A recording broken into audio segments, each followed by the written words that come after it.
जय माता दी दोस्तों, मैं मेरे चैनल में आप सबका स्वागत करती हूँ। दोस्तों इस वीडियो में आज हम जानेंगे दुर्गा सप्तशती का पाठ कैसे करें। दोस्तों सबसे पहले तो ये स्टैंड लेना ही चाहिए क्योंकि हाथ में रख के पुस्तक नहीं पढ़नी चाहिए माता जी का। इसीलिए ये स्टैंड रख लीजिए और फिर चुनरी ज़रूर रखें स्टैंड के ऊपर, फिर उसके बाद पुस्तक रखें।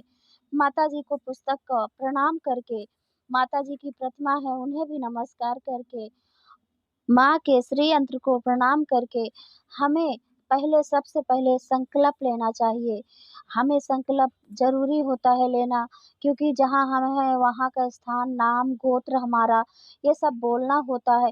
वैसे तो दोस्तों ये पुस्तक में सब कुछ लिखा हुआ है, सब कुछ दिया गया हो, कैसे पूजा करें, कैसे पाठ करें, सब कुछ इसमें दिया है। तो बस आप जहाँ अमुक लिखा है वहाँ अपना नाम बोलना है।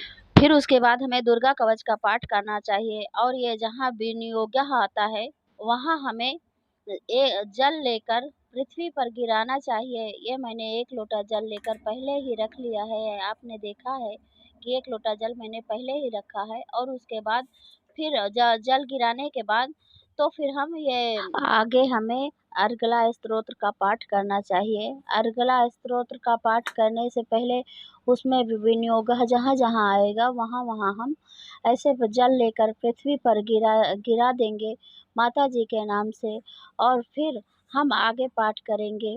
अर्गला पाठ समाप्त होने पर कीलक का पाठ करेंगे। फिर उसके बाद हम फिर विनियोगः आएगा, फिर वही प्रोसेस करना है।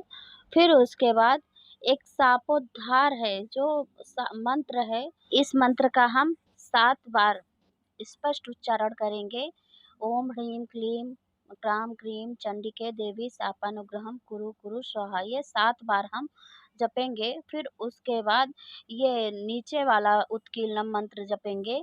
इसको हम 21 बार इसका मंत्र हमें बोलेंगे। फिर उसके बाद हम देवी सूक्त का और रात्रि सूक्त का पाठ करने के बाद हमें दुर्गा सप्तशती का पाठ आरंभ करना चाहिए। तो दुर्गा सप्तशती में 13 अध्याय होता है, तो 13 अध्याय अगर हो सकता है तो एक दिन में आप पूरा अध्याय संपूर्ण कर सकते हैं। अगर एक दिन में नहीं हो सकता है तो 3 दिन में मतलब करें। प्रथम चरित्र, मध्यम चरित्र और उत्तर चरित्र, ये 3 चरित्र होता है माता जी का। ये पूरे पुस्तक में ही 3 चरित्र है, माता जी का गुणगान है 3 चरित्र में। तो ये आप प्रथम चरित्र पहले कर लें, फिर मध्यम चरित्र कर लें दूसरे दिन, तीसरे दिन आप उत्तर चरित्र करें। फिर वो करने के बाद पाठ यदि ये भी नहीं कर सकते तो आप 2-2, 3-3 अध्याय करके, जैसे एक दिन में 1-2 अध्याय, 3 अध्याय करके तो आप पढ़ सकते हैं। ऐसे में हमें 9 दिन के अंदर पूरा पुस्तक पढ़ना है, मतलब 13 अध्याय पूरा करना है। तो आप 2-2, 3-3 अध्याय करके जैसे ही आपको सही लगे, जैसे समय मिले आपके पास, वैसा हमें संपूर्ण करना चाहिए।